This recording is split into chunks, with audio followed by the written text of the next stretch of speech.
مذہبی لحاظ سے جو تباہی پھیل رہی ہے اس میں بھی، اور تعلیم کے میدان میں جو ہم پیچھے جا رہے ہیں اس میں بھی، غربت مہنگائی میں بھی، ہر چیز میں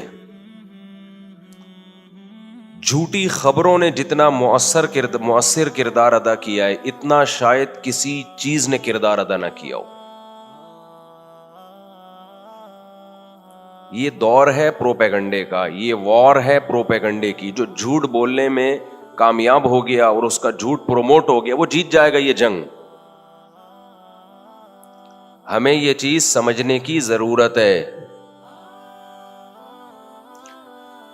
آپ کو پتہ ہے ہٹلر نے جب عالمی جنگ شروع کی تو اس نے 2-4 بندے پروپیگنڈے کے لیے بٹھائے ہوئے تھے کہ اتنا جھوٹ بولنا، اتنا جھوٹ بولو کہ لوگ اس کو سچ سمجھنے لگے۔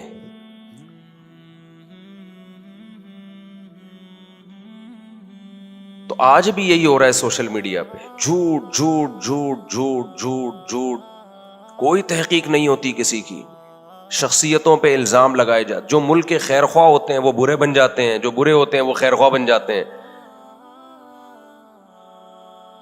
مخلص آدمی کے لیے ملک میں کام کرنا ہی مشکل بن چکا ہے، وہ پروپیگنڈے کا شکار ہو جاتا ہے۔ 2 چیزیں ہمارے ہاں سوسائٹی میں، گھر میں، ملک میں اصلاح کے لیے بہت ضروری ہیں۔ یہ 2 چیزیں میری بتائی ہوئی نہیں ہیں، یہ اللہ اور اس کے رسول صلی اللہ علیہ وسلم کی بتائی ہوئی چیزیں ہیں۔ ان 2 چیزوں کو پلے باندھ لیں، زندگی سکون سے گزرے گی آپ کی۔ اگر آپ اپنی زندگی میں لے آئے تو آپ کی زندگی سکون سے، اگر قوم من حیث القوم اپنی زندگی میں لے آئی تو قومیں سدھر جاتی ہیں، سنور جاتی ہیں اس سے۔ دیکھو اس وقت ملکی حالات میں سب پریشان ہیں، کوئی کس کو ذمہ دار ٹھہرا رہا ہے، کوئی کسی پہ بلوا ڈال رہا ہے کہ فلاں نے ایسا کیا، فلاں نے ایسا کیا، فلاں نے ایسا کیا۔ اگر ہم 2 چیزوں کا اہتمام کر لیں، اپنی نجی زندگی میں بھی اور قومی سطح پہ زندگی میں بھی، بہت سارے حالات ہمارے سیدھے ہو سکتے ہیں۔ ایک، جب تک کسی خبر کی پوری تحقیق نہ ہو جائے، اور تحقیق ریسرچ پیپروں سے نہیں ہوتی، یہ خوب سمجھ لو۔ جو جھوٹ بولتے ہیں وہ ریسرچ پیپر بھی غلط لکھ سکتے ہیں۔ تحقیق ہمیشہ اس فیلڈ کے ماہرین سے، اگر کوئی علم کا شعبہ ہے اور اگر کسی کی ذات کے بارے میں الزام ہے تو اس ذات سے جب تک رابطہ نہ ہو جائے، یا اس کے قریبی متعلقین سے جب تک رابطہ نہ ہو جائے، وہ متعلقین جن کا اپنا مفاد نہ ہو، جب تک ان سے رابطہ نہ ہو جائے، کسی شخص کے، کسی ادارے کے، کسی قوم کے بارے میں رائے قائم بولو مت کرو۔ ایک طوفان بدتمیزی سوشل میڈیا پہ، ہر شخص ملک کے خلاف بکواس کر رہا ہے، ہر شخص ملک کے خلاف بول رہا ہے۔ مجھے ان بولنے والوں پر اشکال نہیں ہوتا، وہ تو ایجنٹ ہیں، بیٹھے ہوئے ہیں اس کام کے لیے۔ اشکال ہوتا ہے نیچے کمنٹس دیکھ کے، لوگ اس کو سچ سمجھ رہے ہیں، بولے جا رہے ہیں، بولے جا رہے ہیں، بولے جا رہے ہیں۔ ہر دوسرا کلپ آپ دیکھ لو، شارٹ کلپس آ رہے ہیں نا آج کل، اتنے ان کے ویوز ہیں، اتنے ملینز اور اتنے کمنٹس۔ تو اندازہ ہوتا ہے کہ سوشل میڈیا کو یہ پاور حاصل ہو گئی ہے، وہ ایک باقاعدہ فوج ہے، کسی بھی ملک کی ایک آرمی بن چکی ہے، جو حکومتوں کو گرا بھی سکتی ہے اور حکومتوں کو بنا بھی سکتی ہے۔ آپ بتاؤ کسی قوم کو ایک ایسی اندھی بحری قوت کے حوالے کر دیا جائے جسے مینج کرنے والا کوئی نہ ہو، جو بے لگام ہو، تو اس قوم کی تباہی ہے یا نہیں ہے؟ مجھے ایک بات بتاؤ۔ یعنی آپ جو پالیسیاں آپ کی جو ملک کی عوام سوچے گی، بنائے گی، وہ ایک آزاد سوشل میڈیا کے ذریعے، اور وہ سوشل میڈیا کو اس کو اجازت ہے کہ وہ جھوٹ بول سکتا ہے، اور اس جھوٹ کو پہچاننے والا، اس پہ تحقیق کرنے کی لوگوں میں صلاحیت نہیں ہے. کسی قوم کو ایسے میڈیا کے حوالے کر دیا جائے تو اس قوم کا بھیانک انجام ہوگا کہ نہیں ہوگا. ملک ہمیشہ ملک جو چلانے والی قوتیں ہوتی ہیں وہ ہمیشہ ایک منظم ادارے ہوتے ہیں یا منظم حکومتیں ہوتی ہیں، چاہے وہ سیاسی ہوں چاہے وہ فوجی ہوں. ہمیں اس سے بحث نہیں ہے، وہ صحیح بھی ہو سکتے ہیں وہ غلط بھی ہو سکتے ہیں، اس سے بھی ہمیں بحث نہیں ہے. لیکن کنٹرول اداروں کے ہاتھ میں ہوتا ہے یا حکومتوں کے ہاتھ میں. حکومت بھی ایک ادارہ ہے نا، ایک منظم، ایک مینجمنٹ کو حکومت کہا جاتا ہے. اگر سوشل میڈیا کے حوالے قوم کو کر دیا آپ نے تو بھائی سوشل میڈیا پہ تو جو جتنا زیادہ وائرل ہوگا اس کا اثر اتنا زیادہ ہوگا. جو جتنا اچھا جھوٹ بولنا جانتا ہوگا اس کی بات اتنی زیادہ پھیلے گی. اچھا جھوٹ بولنا کسے کہتے ہیں میں آپ کو بتاتا ہوں. ابھی آپ کہیں گے جھوٹ تو جھوٹ ہے، اچھا کیا؟ بہت لوگ بڑے اچھے طریقے سے جھوٹ بولتے ہیں جو کہ آج کل بول رہے ہیں. میں اپنی بات کر لیتا ہوں. میرے بارے میں کلپ چلا ہے ابھی، ایک صاحب نے ڈراپ شپنگ کو پروموٹ کرنے کے لیے. ایک تو یہ بات خوب اچھی طرح سمجھ لو، آج کل نا آپ کا کلپ وائرل اس وقت تک نہیں ہوگا جب تک آپ اپنے کلپ میں 2-4 گالیاں مولویوں کے لیے نہ نکالو. آپ اس کے بغیر آپ کا کلپ چلتا ہی نہیں ہے. لوگ کہتے ہیں فلاں ہمارا نام لگا کے اتنے اپنے کلپ چلا رہا ہے، حالانکہ وہ ہمارا نام لگا کے چلا رہا ہوتا ہے. جھوٹ وہ بول رہا ہوتا ہے، بدنام کس کو کر رہا ہوتا ہے؟ دوسرے کو کر رہا ہوتا ہے. مثال کے طور پر میں یہ سوشل میڈیا پہ بڑے مشہور ہیں، فرض کریں میں نے کہا یہ دیکھو میرا نام لگا کے اپنے کلپ کو وائرل کر رہے ہیں. حالانکہ میرا مقصد یہ ہوگا کہ میں اس کا نام استعمال کروں تاکہ اس بہانے میرا یہ والا کلپ کیا ہو جائے، وائرل ہو جائے. اب لوگوں میں اتنی سینس نہیں ہوتی کہ ابے بھائی جو کام یہ کر رہا ہے الزام تم کس پہ لگا رہے ہو؟ تم اس پہ لگا رہے ہو، حالانکہ اصل میں یہ چالاکی کر رہا ہے. لیکن یہ اتنا مکار اور اتنا چالاک ہے کہ اس کا مقصد تھا کہ میں مارکیٹ سے، میڈیا کی دنیا سے چونکہ شارٹ ہو گیا ہوں تو اب میں نے اپنے آپ کو وائرل کیسے کرنا ہے. تو بھائی کسی مشہور پہ کوئی الزام لگاؤ. اب الزام مل نہیں رہا تو یہ الزام لگا دو کہ یہ مشہور میرا نام استعمال کر کے مشہور ہو رہا ہے. ٹھیک ہے نا؟ چالاکی سمجھ رہے ہیں؟ ہوشیاری سمجھ میں آ رہی ہے؟ نہیں آ رہی میرا خیال ہے. تو ایک صاحب ہیں وہ ڈراپ شپنگ کے حوالے سے انہوں نے کلپ بنایا میرے خلاف. سبھی علماء کے خلاف بنایا، میرے کیا. اس میں کہا ان علماء کو ڈراپ شپنگ کا کچھ پتا نہیں ہے، یہ گھروں میں بیٹھے ہیں، مسجدوں میں بیٹھے ہیں، مدرسوں میں بیٹھے ہیں اور ڈراپ شپنگ کو انہوں نے حرام کہہ دیا. اور پھر میرا نام لیا کہ 2014 میں مفتی طارق مسعود صاحب نے یوٹیوب کو حرام کہا، جس کی وجہ سے میرا اپنا چینل میں نے بند کر دیا. 2015 میں ان کا اپنا چینل بنا تو انہوں نے جائز کر دیا. تو یہ مولوی لوگ جب اپنے چکر میں ہوتے ہیں تو یوں کرتے ہیں اور فلانا، اور نیچے لوگوں نے اس کو نا لو یو اور پھول اور وغیرہ وغیرہ. کسی کو یہ میں دیکھ رہا تھا درجنوں کمنٹس میں کوئی ایک کمنٹس ہو جو اس سے مطالبہ کر لے کہ یہ جو تم نے مفتی طارق مسعود پہ الزام لگایا ہے اس کی کوئی ثبوت، کوئی دلیل کہ 2014 میں حرام کیا، 2015 میں حلال کر دیا. اور ڈراپ شپنگ کو ناجائز کہتے ہیں یہ لوگ، ان کو ڈراپ شپنگ کا کوئی پتہ ہے ہی نہیں. اس میں بہت سارے الزامات ہیں. اور پھر آگے دیکھو یہ مولوی ایسا ہی ہے. یہ بالکل وہ اسٹائل ہے جو زلیخا کا اسٹائل تھا جب یوسف علیہ السلام پہ اس نے تہمت لگائی. زلیخا بند کمرے میں یوسف علیہ السلام کو زنا کی دعوت دیتی ہے. ایسا ہی ہے نا، ہمارے پاس جو اللہ کا کلام پہنچا وہ جھوٹا نہیں ہو سکتا. اس میں جو اللہ نے ہمیں خبر دی، جو نیوز تھی ہمارے پاس، وہ کیا تھی کہ کوشش کس نے کی ہے بدکاری کی؟ بول لو نا بھائی. زلیخا نے. یوسف علیہ السلام کا جگر تھا، ینگ، جوان اور انتہائی خوبصورت عورت. عزیز مصر کی بیوی کوئی بدصورت نہیں ہوگی، اور مصر کا حسن تو ویسے ہی مشہور ہے. کنوارے بھی ہیں، بہت طاقتور بھی ہیں. وَلَقَدْ هَمَّتْ بِهِ وَهَمَّ بِهَا. قرآن کہتا ہے وسوسوں کی حد تک یا جذبات جو یوسف علیہ السلام کے دل میں بھی پیدا ہوئے، جوان تھے. رغبت پیدا ہوئی. لیکن کیا فرمایا؟ معاذ اللہ انہ ربی احسن مثوایا. میں کیسے گناہ کروں، اس کے احسانات کا کیسے انکار کروں میں؟ اور دروازے کی طرف دوڑے بچنے کے لیے.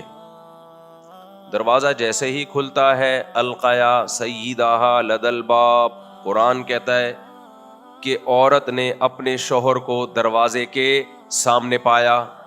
بات سمجھ میں آ رہی ہے کہ نہیں آ رہی ہے؟ یہ میں پروپیگنڈے کو ایکسپلین کر رہا ہوں کہ کس طرح سے جھوٹے الزامات لگتے ہیں.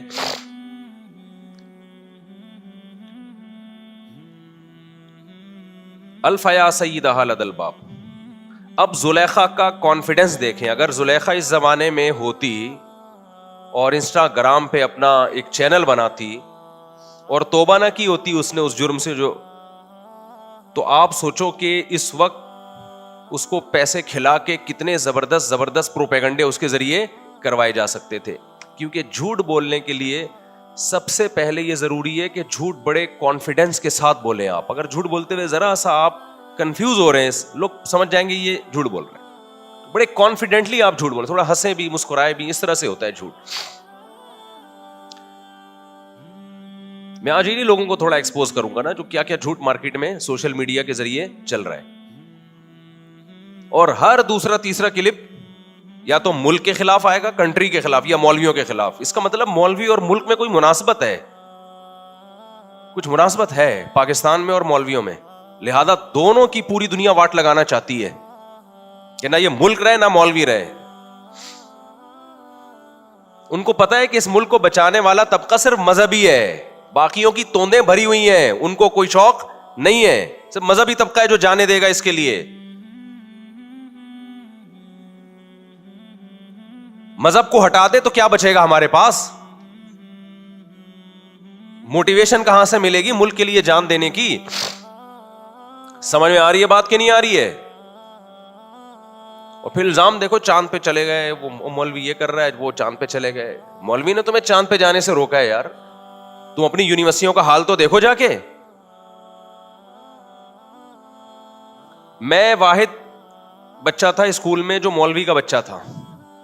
میرے والد صاحب حافظ قرآن تھے، ویسے تو پاکستان نیوی میں، لیکن نماز بھی پڑھایا کرتے تھے، مسجد کے امام بھی تھے. میں واحد تھا جو نقل نہیں کرتا تھا. میرے ابا نے بتایا ہوتا ہے حرام ہے اسلام میں، اور سارے پھرے موٹے موٹے لے کے حل کر رہے ہوتے تھے. کراچی کے اسکولوں کی بات کر رہا ہوں. ایک خیر تھی مولوی جو تمہیں کرپشن سے روک رہا تھا، اس کے بھی تم خلاف ہو گئے.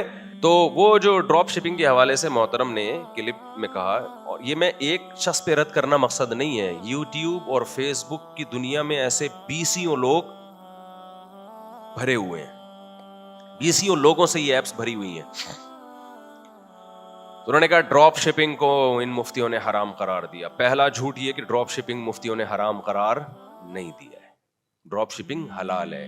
کچھ پابندیاں لگائی ہیں کہ شرعن ان پابندیوں کے بغیر آپ کوئی بزنس بھی نہیں کر سکتے، ڈراپ شپنگ ہو یا کوئی بھی ہو.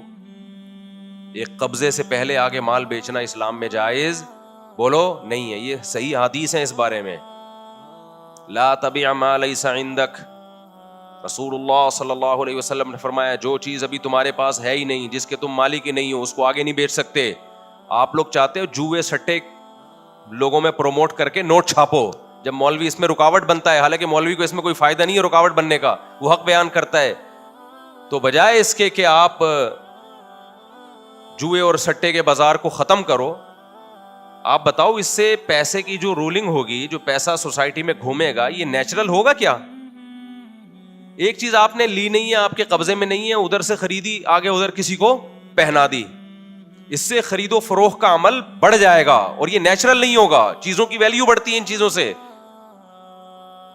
ہمارے پیغمبر نے پابندی لگا دی ہمارے اوپر کہ جب تک قبضہ نہیں ہے، صرف ملکیت میں داخل ہونا بھی کافی نہیں ہے، جب تک کوئی چیز آپ کے زمان اور رزق میں نہیں آ جاتی، آپ اس کو آگے نہیں بیچ سکتے. دلیل دی حضرت عثمان جاتے تھے اور کمیشن پتہ نہیں کیا کیا فضول نہ ایسے، نہ کوئی سر نہ پیر. کمیشن ایجنٹ بننا ایک الگ چیز ہے. کمیشن ایجنٹ ضامن نہیں ہوتا، لیکن وہ ایک کی چیز دوسرے کو بکوا رہا ہوتا ہے, اس میں ضامن پھر وہ ہوتا ہے جو مالک ہو. میں ابھی مثال سے سمجھاتا ہوں اس کو, یہ تو میرا ٹاپک نہیں ہے ڈراپ شپنگ, لیکن میں ابھی بتاتا ہوں کہ مولویوں کو بہت کچھ پتا ہے الحمدللہ, آپ سے زیادہ پتا ہے ڈراپ شپنگ کا. یہ کہتے ہیں مدرسے میں رہتے ہیں اور مسجد میں رہتے ہیں اور ان کو کیا پتا.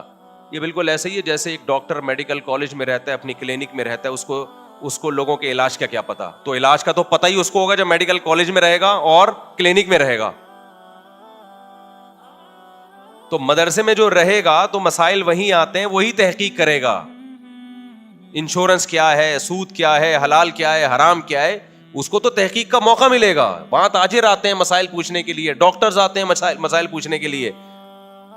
ہر مدرسے کی بات نہیں کر رہا, وہ مدارس جہاں دارالفتہ ہے, جہاں فتویٰ صادر کیا جاتا ہے, ان کو تو تحقیق کا آپ سے کروڑا گنا زیادہ موقع ملتا ہے.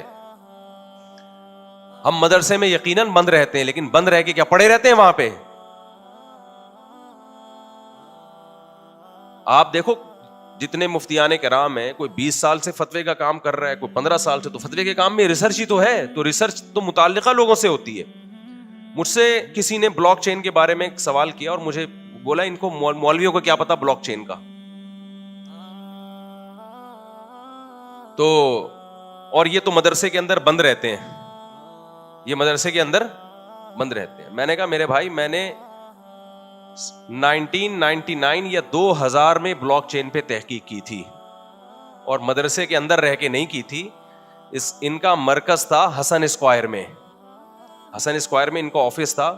وہاں گولڈن کی کے نام سے انہوں نے اس بزنس کو پروموٹ کرنا شروع کیا تھا. تو ہمارے ٹیچرز کی طرف سے ہماری تشکیل تھی کہ ان کے لیکچر اٹینڈ کرو اور سمجھو کہ یہ سسٹم ہے کیا. ان کے لیکچرز اٹینڈ کرنے کے بعد ہم نے فتویٰ دیا تھا کہ یہ ناجائز ہے. سمجھ میں نہیں آ رہی میرا خیال ہے بات. آج کل کے جو اسکالرز آ رہے ہیں نا, جو کہہ رہے ہیں مولویوں کو کیا پتا تجارتوں کا, ان کو واقعی کچھ نہیں پتا ہے, کیونکہ وہ کل آئے ہیں اور آج فتویٰ دینا انہوں نے شروع کر دیا. نہیں آ رہی میرا خیال ہے بات سمجھ میں. میں کوشش کرتا ہوں اپنی آواز سلو رکھوں, جیسے تمیز سے بیان چل رہا تھا نا, غصہ نہ آنے دو, غصہ نہ آنے دو. تمیز سے جو بات ہوتی ہے وہ کیا ہوتی ہے, اچھی ہوتی ہے. تو پہلا الزام یہ لگا دیا ان مولویوں کو ڈراپ شپنگ کا, یہ ایسے ہی ہے جیسے بلاک چین کا نہیں پتا. ہمیں پتا ہے بھائی, آپ کو آج پتا چلا ہے. ہم جب مدرسے سے فارغ ہوئے تھے تو انہی مسائل کی تحقیق میں لگ گئے تھے ہمیں اس وقت سے پتا ہے. نام چینج ہوتے رہتے ہیں, اس لیے بعض دفعہ کنفیوژن ہوتی ہے. بعض دفعہ مسائل لوگ پوچھتے ہیں کہ جی یہ بزنس کیسا ہے, ان کو ہم کہتے ہیں بھائی ہم سرچ کریں گے یہ ہے کیا, تو پتا چلتا ہے کہ وہی پرانا ہے, نام کیا ہو گیا اس کا, چینج ہو گیا. سمجھتے ہو گیا نہیں سمجھتے. اب یہ بلاک چین والے بھی بہت مولویوں کے خلاف ہو گئے ہیں. اصل میں یہ لوگ چاہتے ہیں مولوی ختنے کرائے لوگوں کی نا, اور کان میں اذان دیا کرے اور صرف نماز اور حج تک رہے. یہ ہمارے خرید و فروخت کے معاملات میں ٹانگ نہ اڑائے. تو مولوی ٹانگ نہیں اڑا رہا, خوب سمجھ لو. مولوی سے جب پوچھا جاتا ہے بتا دیتا ہے کہ یہ حلال ہے حرام ہے. ٹانگ اڑانا تو جب ہوتا ہے جب جا کے ہم آپ کو روک رہے ہوتے. تو یہ کام تو پولیس کا ہے, ہمارا تھوڑی ہے. پولیس نہیں کر رہی تو ہم کیوں کریں بھائی. ابھی تو ٹانگ اڑا نہیں رہے ہیں تو یہ حال ہے, اڑانا شروع کر دی تو کیا حال ہوگا. اور یہ الزام مولویوں پہ نیا نہیں ہے, بڑا پرانا الزام ہے. شعیب علیہ الصلوۃ والسلام نے جب قوم سے کہا نا کہ ناپ تول میں کمی نہ کرو, دیکھو اسلام تمام غیر اخلاقی کمانے کے طریقوں کو روک دیتا ہے, پابندی لگا دیتا ہے. جتنے بھی اسلام میں خرید و فروخت کے حکام ہیں نا, یہ حلال یہ حرام, وہ تمام احکام وہ ہیں جس سے ایک شخص کو تو بڑا فائدہ ہو رہا ہوتا ہے لیکن قوم کو نقصان ہو رہا ہوتا ہے. ان طریقوں پر اسلام نے پابندی لگائی ہے.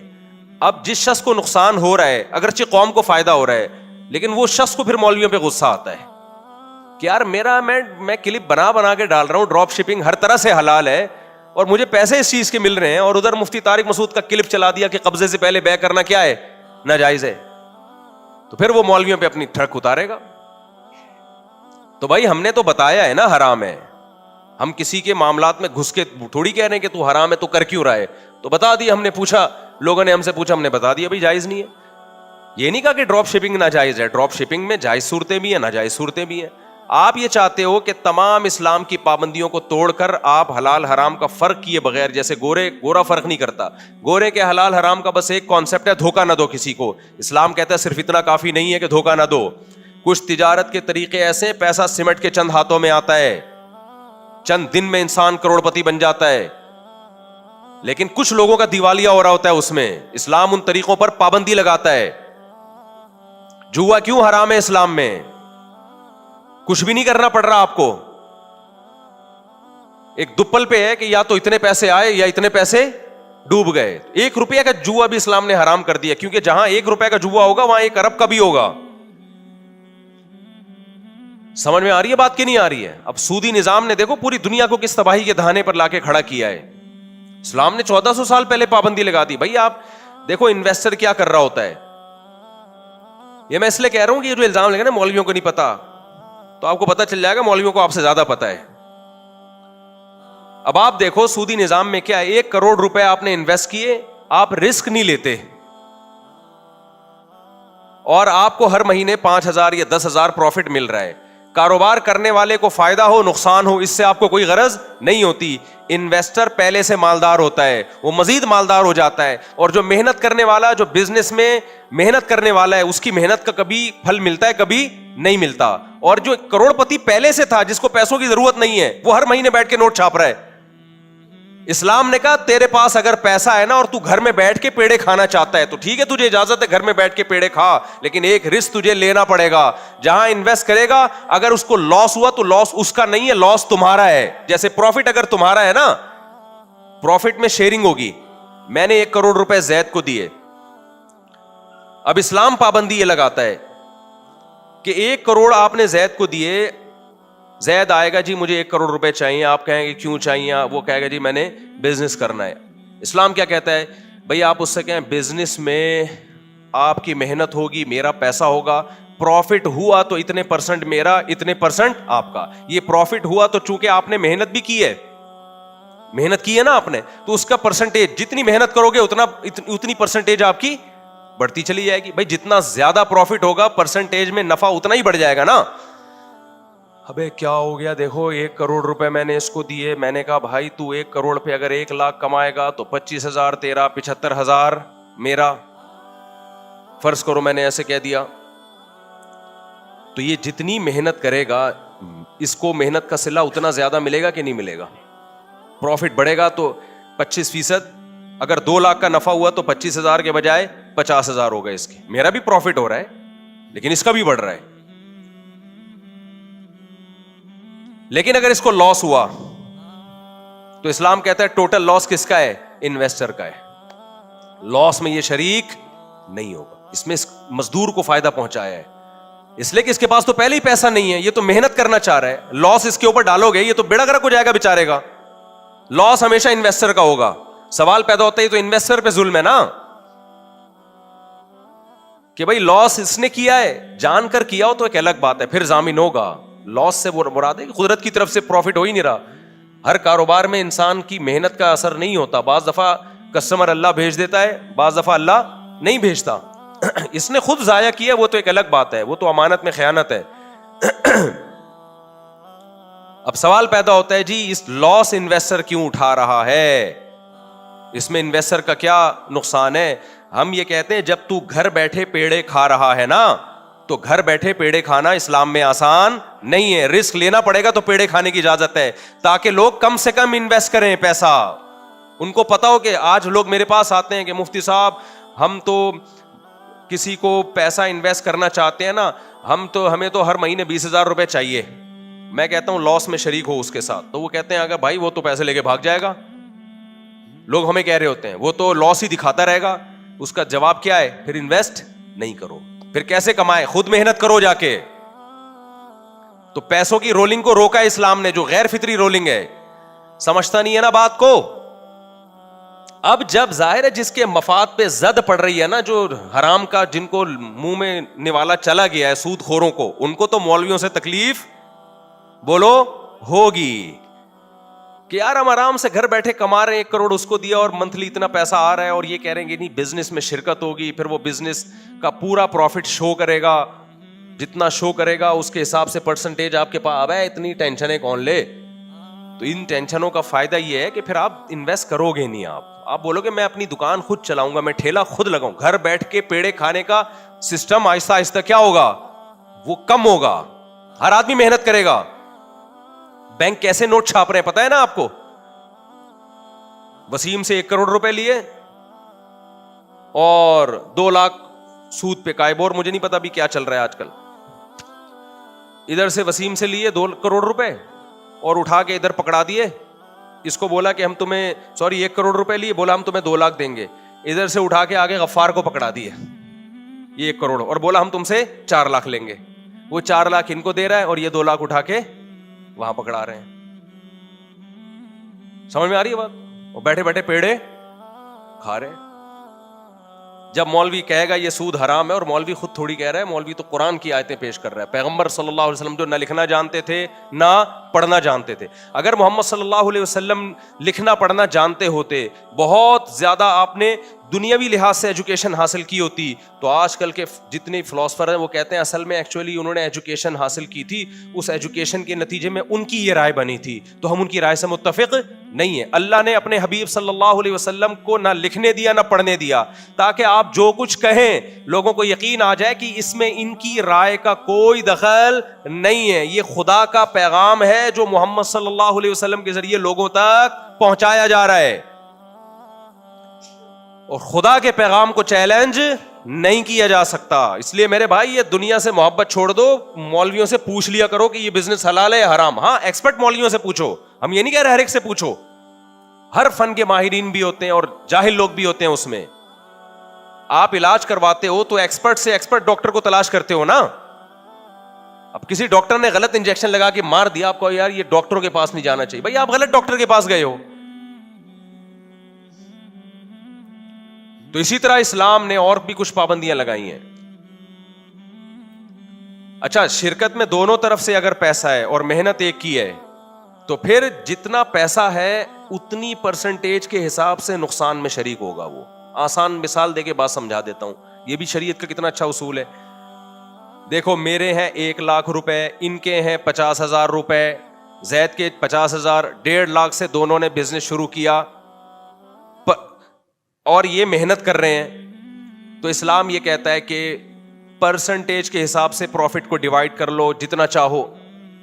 ان کے 50,000 ہیں لیکن پروفٹ میں ان کو 75% دے سکتا ہوں. کیوں؟ محنت یہ کر رہا ہے. سمجھ میں آ رہی ہے بات؟ لیکن لاس, اسلام یہ کہتا ہے جب لاس ہوگا تو پرسنٹیج کے حساب سے نہیں ہوگا, جتنی جس کی انویسٹمنٹ ہے اسی حساب سے ہوگا. 1 لاکھ میرے, 50,000 ان کے, تو 1.5 لاکھ سے بزنس شروع ہوا. جب بھی لاس ہوگا اس لاس میں 33% یہ ذمہ دار ہوں گے, 66% میں ذمہ دار. یعنی جتنا پیسہ آ رہا ہے نا اتنا لاس کا ذمہ دار اسلام آپ کو بنا رہا ہے, تاکہ جتنا غریب ہے اتنا لاس اس پہ کم آئے. آ رہی ہے بات کھوپڑی شریف میں؟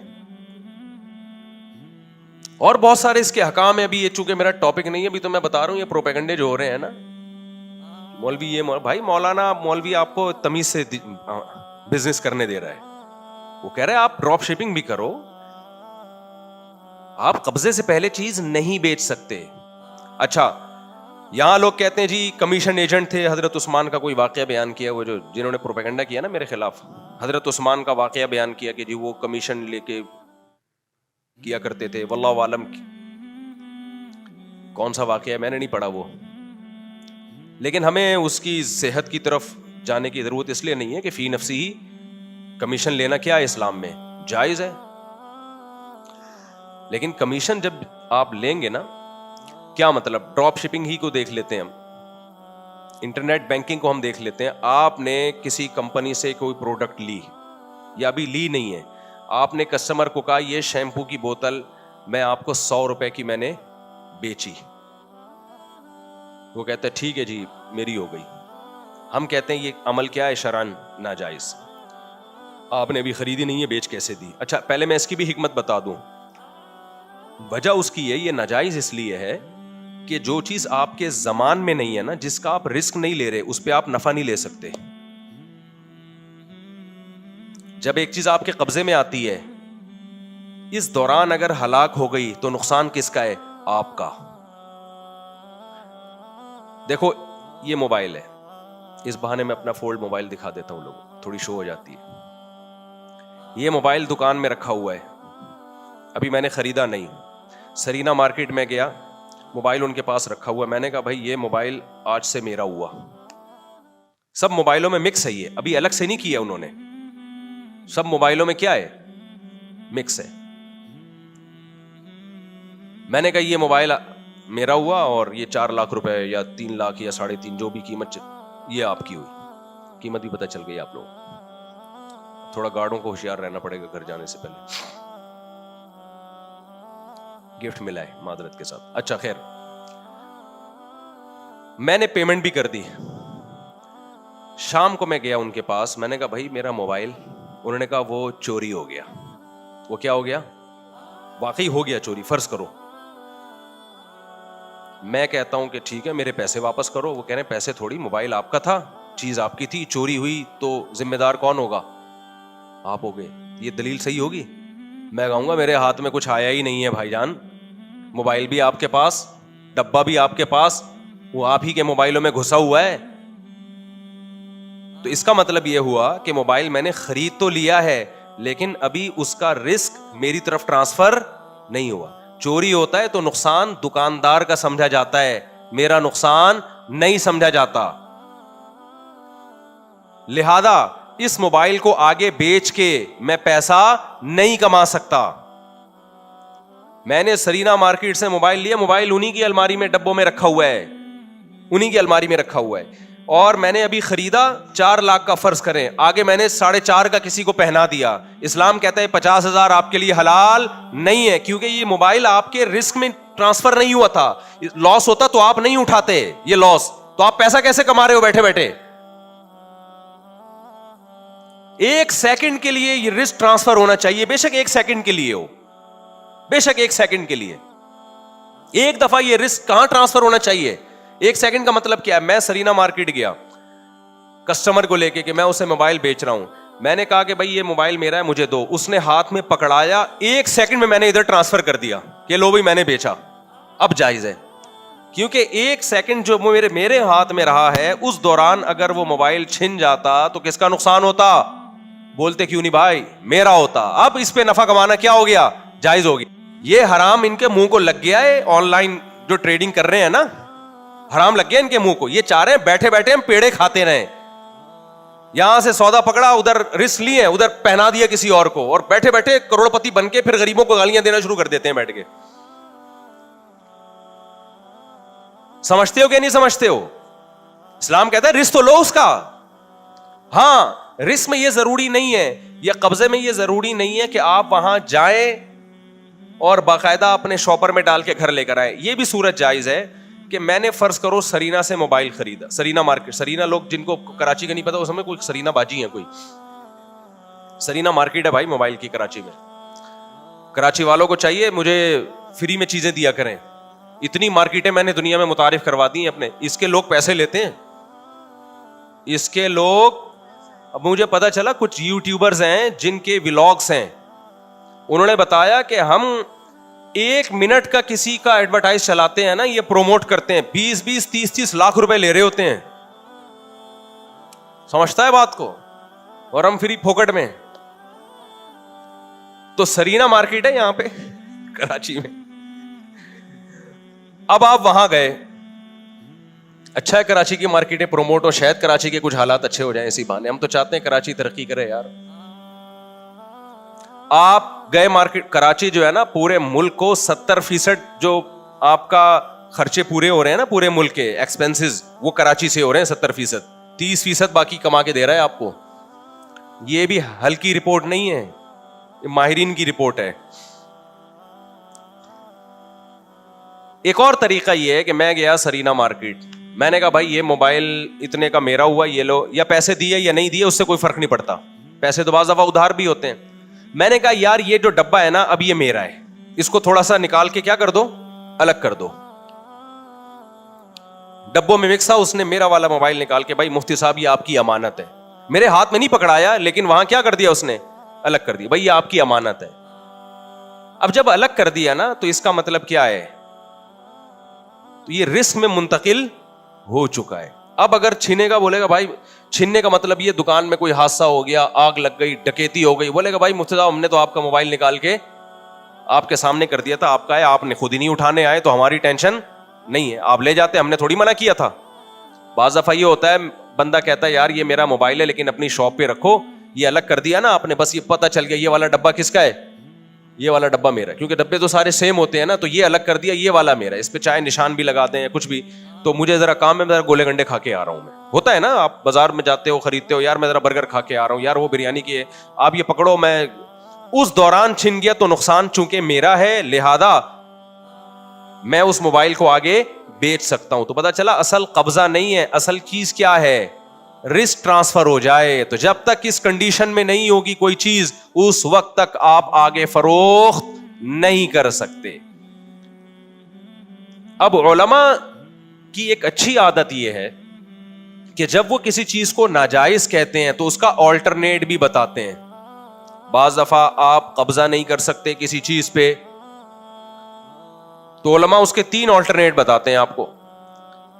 بھائی پہلا آلٹرنیٹ تو یہ کہ خود قبضہ نہ کریں, آپ جس کو بیچ رہے ہیں نا اس کو کہیں کہ تم میری طرف سے قبضہ کرو, اس دوران چیز ہلاک ہو گئی تو نقصان میرا ہے تمہارا نہیں ہے. قبضہ کرنے کے بعد یعنی میرے لیے خریدو, قبضہ کرو, اس کے بعد پھر نئے سرے سے خریدو فروخت کا عمل ہوگا, میں تمہیں یہ چیز بیچ دوں گا. اس پر میں کئی دفعہ بیانات کر چکا ہوں, یہ میرا ابھی ٹاپک نہیں ہے. جمعے کے دن لوگ واضح و نصیحت سننے کے لیے آتے ہیں, فقہی مسائل سیکھنے کے لیے اس مجلس میں نہیں آتے, اس لیے میں اس کو جلدی فارورڈ کر رہا ہوں. باقی کسی کو سیکھنا ہو تو وہ پورا اس بارے میں علماء کے کلپ بھی ہیں, مفتیان اکرام کے, میرے بھی ہیں, وہ آپ سن لیں, یا ویسے کوئی سوال لکھ کے بھیج دیں تو ہم جواب لکھ دیں گے. میں اس لیے جلدی اس کو چلا رہا ہوں. دوسرا طریقہ یہ ہے کہ آپ کیا کریں بھائی, بیچیں نہیں بلکہ بیچنے کا وعدہ کر لیں. کیا کر لیں؟ وعدہ کر لیں. آپ میڈیکل اسٹور جاتے ہیں, بھائی ہمیں یہ میڈیسن چاہیے, میڈیکل اسٹور والا بولتا ہے میرے پاس نہیں ہے, کل آپ آؤ گے آپ کو مل جائے گی, یعنی وہ وعدہ کر لیتا ہے کل میں آپ کو دے دوں گا. وہ جاتا ہے جی وہ کوثر میڈیکوز, دیکھو کمپنی مشہور ہو رہی ہے کہ نہیں ہو رہی, کوثر میڈیکوز میں ہر دوا مل جاتی ہے جو کہیں نہیں مل رہی ہوتی, مشہور یہی ہے اور تجربہ بھی یہی ہے. کوثر میڈیکوز جا کے اس نے وہ خریدی, آیا آپ گئے آپ نے خرید لی. کیا مطلب, کل اس نے یہ چیز آپ کو بیچی نہیں تھی بلکہ بیچنے کا وعدہ کیا تھا. لیکن اس وعدے میں یہ ہوتا ہے کہ آپ مکر سکتے ہو, آپ بول سکتے ہو بھائی آپ لے کر آئے ہو مجھے نہیں اب چاہیے. اس کو غصہ آئے گا, اس کا غصہ آنا بھی بجائے, اور وہ یہ بھی کر سکتا ہے آپ کو کہ بھائی میرا جو آنے جانے کا خرچہ ہوا ہے پیٹرول کا, یا یہ دوا میں جو سستے داموں بیچوں گا تو اس میں لاس آپ کو اٹھانا پڑے گا. بعض صورتوں میں اس کی بھی گنجائش ہے کہ بھائی میں تو گیا ہوں, یہ میڈیسن تو کوئی خریدتا ہی نہیں ہے نا ہم سے, میں تو تمہارے لیے گیا ہوں یار, کوثر میڈیکوز سے لے کر آیا ہوں, ابھی اس کا کسٹمر تو ملے گا نہیں اور 15 دن میں ایکسپائر ہو جائے گی. تو یا تو کوئی مریض لے کر آؤ, کسی کو بیمار کرو, اس کے پھوڑا نکالو تاکہ یہ والی دوا اس کو ہم کھلائیں اور پھوڑا اس سے ٹھیک ہو. تو یہ غصہ اس کا بجا ہے, لیکن آپ ابھی تک اس میڈیسن کے مالک بنے نہیں. اس کو کہتے ہیں بیچا نہیں ہے, بیچنے کا وعدہ کیا ہے. تو وعدہ بھی جائز ہے, اگرچہ آپ کا قبضہ نہیں ہے اس کے اوپر, تو آپ وعدہ کر لیں. کسٹمر سے کہیں بھائی یہ چیز اتنے کی ملے گی, آپ کو چاہیے تو بتاؤ میں آپ کو لا کے دیتا ہوں, اور سمجھتے ہو تو کمپنی سے اٹھائیں, اس کے گھر پہ بندہ پہنچائیں, اس کے بعد اس سے بارگیننگ کریں, بھائی یہ ہے. اگر وہ کہتا ہے مجھے نہیں چاہیے تو آپ بولیں یہ تیرا باپ دے گا گاڑی کے پیٹرول کا کرایہ جو بائک پہ میں آیا ہوں ہے, یہ کرایہ اس سے نکلوا لیں آپ. لیکن اس کو حق ہے کہ وہ واپس کر دے, کیونکہ ابھی بیچنے کا وعدہ ہوا ہے, بکی نہیں ہے کوئی چیز. یہ دوسرا آلٹرنیٹ ہے. تیسرا آلٹرنیٹ ہے آپ کمیشن ایجنٹ بن جائیں. آپ کہ میں بیچ نہیں رہا, میں 2 پارٹیوں میں بکوا رہا ہوں جو کہ اسٹیٹ ایجنٹ کر رہے ہوتے ہیں. آپ کہیں بھائی کمپنی سے یہ چیز میں تمہیں اتنے کی دلواؤں گا, اور کمپنی سے بات کر لیں بھی ہمارا کمیشن. اس صورت میں چونکہ آپ اپنی چیز نہیں بیچ رہے, تو اس میں خوب اچھی طرح سمجھ لو کہ جب آپ کمپنی سے خود یا کوئی بھی بندہ اٹھا کے ڈیلیور کروائے گا نا کسٹمر, اس دوران کراچی کے ڈاکوؤں نے وہ چیز یا وہ موبائل اچک لیا تو نقصان کمپنی کا ہے, آپ کا نہیں ہے. اگر نقصان کا آپ کو ضامن بنایا جا رہا ہے, اس کا مطلب یہ کمیشن ایجنٹ نہیں ہو آپ, صرف لیبل لگایا آپ نے کمیشن ایجنٹ بننے کا, آپ حقیقت میں وہ چیز بیچ رہے ہو بغیر قبضے کے. سمجھتا ہے یا نہیں سمجھتا؟ تو یہ 3 چیزوں کو لوگ مکس کر دیتے ہیں. خیر ابھی میرا یہ ٹاپک نہیں ہے تو میں نے تھوڑی سی بات چلا دی. کسی کو یہ ڈراپ شپنگ کے حکام تو علماء نے بہت ڈیٹیل سے بیان کیے. تو پہلا الزام محترم نے میرے اوپر کیا لگا دیا, نئے لوگ بھی بہت سارے آ گئے نا, تو میں بتا رہا ہوں سوشل میڈیا پہ پروپیگنڈا بہت ہوتا ہے. تو میں زلیخا کے بارے میں رپورٹ پیش کر رہا تھا کہ جھوٹ بولنے کے دیر آر 2 ٹائپس آف جھوٹ بولنا. جھوٹ بولنے کے کتنے طریقے ہیں؟ بولو نا, 2 طریقے. ایک طریقہ یہ ہے کہ آپ یہ کہیں کہ فلاں ایسا ہے، فلاں چور ہے، فلاں کرپٹ ہے، فلاں 2 نمبر ہے، یہ ایک طریقہ ہے. ایک بڑا خاندانی طریقہ ہے جھوٹ بولنے کا جو زلیخا نے بولا. سوشل میڈیا پہ یہ دوسرا طریقہ چل رہا ہے بڑا ہی خاندانی، اس سے جھوٹ 100% سچ لگنے لگتا ہے. وہ خاندانی طریقہ میں بتا رہا تھا. بھائی یوسف علیہ السلام پر زلیخا نے ڈاکہ ڈالا، یوسف علیہ السلام بھاگے، دروازہ کھلا تو آگے شوہر کھڑا ہے جس کو قرآن کہہ رہا ہے سیدہ، آقا.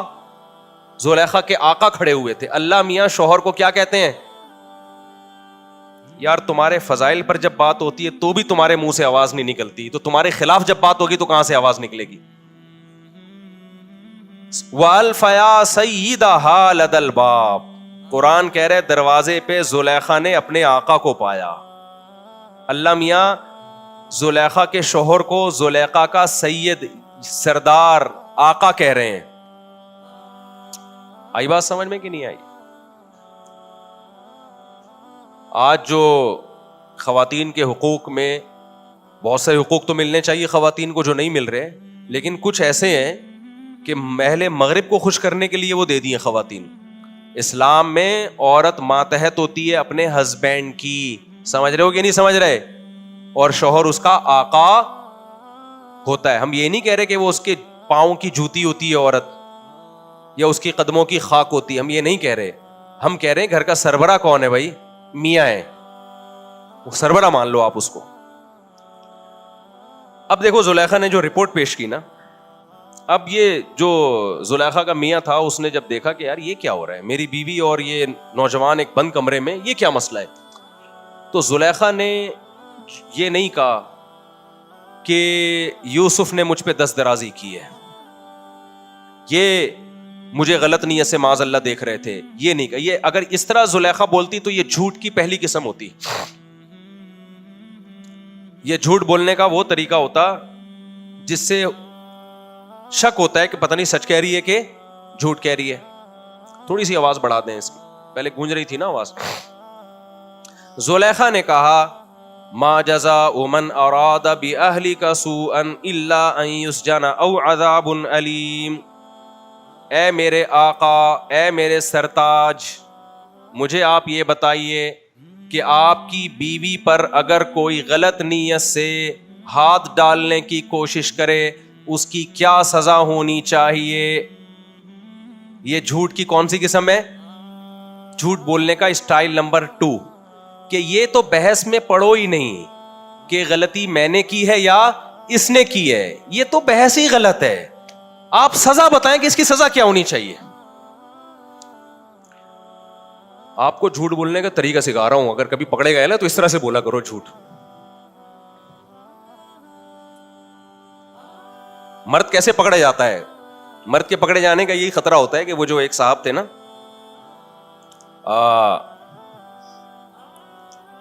وہ نہیں، کسی بچے نے اپنی امی سے پوچھا کہ جان کیسے نکلتی ہے. امی نے بچے سے پوچھا بیٹا جان کیسے نکلتی ہے؟ بچے نے کہا کھڑکی سے نکلتی ہے. امی نے کہا پتہ نہیں اسکول میں کیا پڑھ رہا ہے، کیا مطلب کہہ رہے تھے بھائی جب آپ گھر میں آنے والی ہوتی ہے نا تو پڑوسن گھر میں آئی ہوئی ہوتی ہے، جیسے ہی آپ دروازہ نوک کرتی ہیں تو ابو بولتے ہیں جان کھڑکی سے نکل جاؤ. جان کھڑکی سے نکل. بچے بڑے ہوشیار ہوتے ہیں، ان سے ہوشیار رہا کریں. دیکھو پکڑے گئے کہ نہیں پکڑے گئے. تو جب بھی پکڑے جائیں نا، جھوٹ بولنے کا ایک دوسرا طریقہ بتا رہا ہوں آپ کو میں.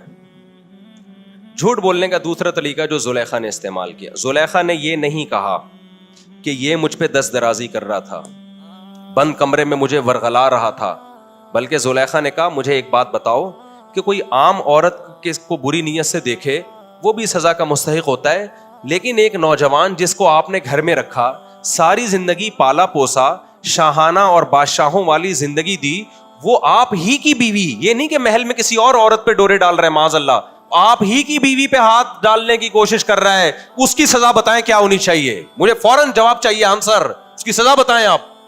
الا ان یسجن او عذاب علیم، جیل میں ڈالنا ہے اس کو یا دردناک، یہ آپ فیصلہ کریں گے. یہ ہے جھوٹ کی وہ قسم کے اگلے کو تحقیق کے قابل ہی نہ چھوڑو کہ غلطی کس کی ہے, سزا کا مطالبہ کرنا شروع کر دو. بالکل مولویوں پہ جو سوشل میڈیا پہ الزامات لگ رہے ہیں نا, ان میں بہت سے الزامات اس نوعیت کے لگ رہے ہیں,